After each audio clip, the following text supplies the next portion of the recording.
about these baits, we're kind of doing something different with the tank this year, and that is that we're just talking about new products.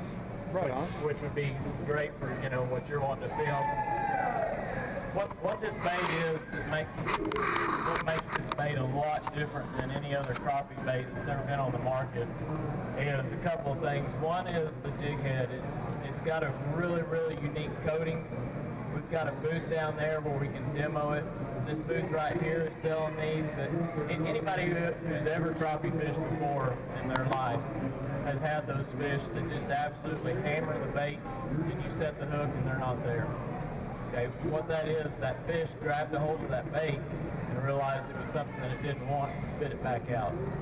Okay, so any bait that has a rib texture to it, when that fish grabs a hold of it and it feels natural to them, they're going to hold on to it for a little bit longer. And that's really where us fishermen really struggle with catching fish, is not getting bit, it's realizing the bite.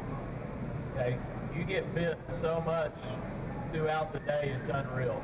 You can talk to any bass fisherman out there that's ever sight fished, and they'll tell you that even when you're sight fishing, even when a bed is, you know, just locked down, and you pitch in there and you see that bait get sucked up and spit out, and you think, wow, that happened so fast that my mind didn't even register to set the hook.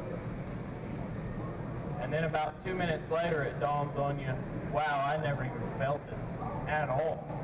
So think about how many bites you get throughout the day, especially with crappie. I'm telling you, crappie will go up to a bait and suck it in and spit it out so quick. I mean, it's mind-boggling. In fact, there's some great video out on YouTube that we filmed underwater with an underwater camera. And we had to actually slow the footage down because the fish were really super aggressive. And they would suck it in and spit it back out, and you would think to yourself, did that just happen or not? Because you think it did, but that's how fast it happened. Crappie feed differently than bass do. A bass goes up and grabs a hold of something with its mouth. A crappie, and I wish y'all would have been here whenever I first dropped those in there because they were going crazy, and of course now they already ate them. They probably won't eat them again. But what happens is when this jig's hanging there, a crappie goes up, and that crappie doesn't go all the way up to the bait and eat it. The crappie stops about here and opens his mouth and sucks the water and the bait in. And then once he does that and his mouth closes, then he feels whether he wants to hold on to that or not.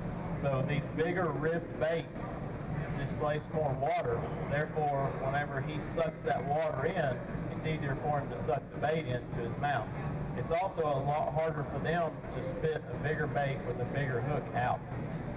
Think about it, if I were to pitch a 5/0 hook to you or a little tiny #1 hook to you and had you hold both of them in your hand and told you that you could hold your hand open like this and that I was getting ready to set the hook on both of them, which one would you rather have in your hand? You'd rather have that little one, because the chances of you actually getting hooked is much less with that smaller hook. That's also why a lot of guys catch crappie on the outside of the mouth and have a problem swinging them in the boat.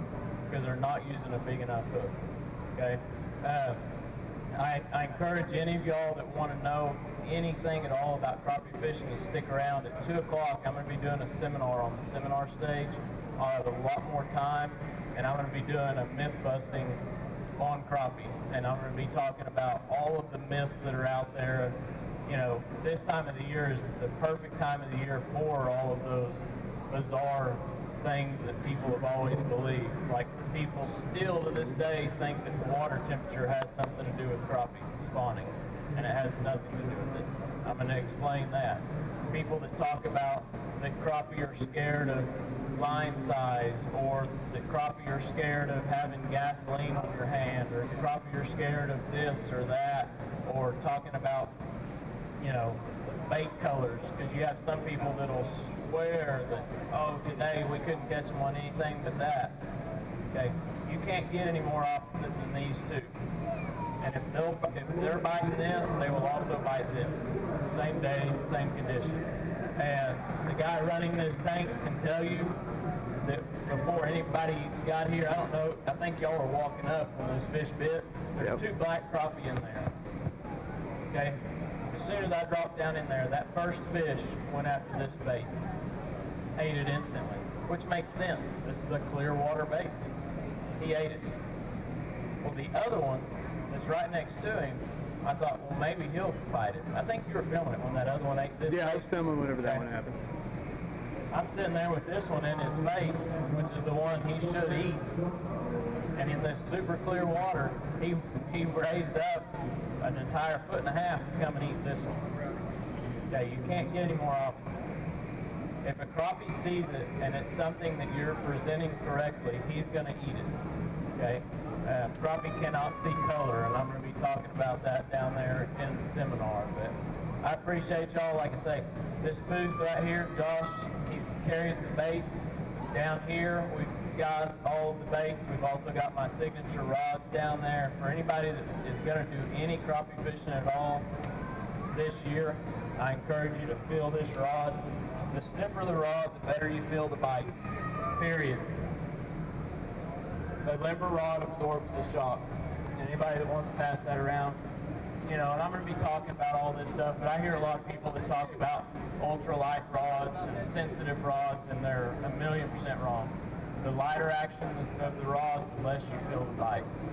And anybody that wants to contest that, I'll give you a foam bat and have you hit it against the floor as hard as you can.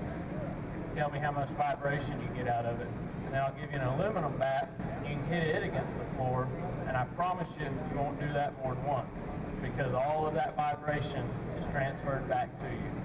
So get stiffer rod, heavier line, heavier jigs, and you'll be blown away. I mean, that's a 17-pound test. This water's crystal clear, and those fish just ate it. So don't tell me that line scares them. But I appreciate y'all's time. I'll be down in my booth if anybody's got any questions. Thank you.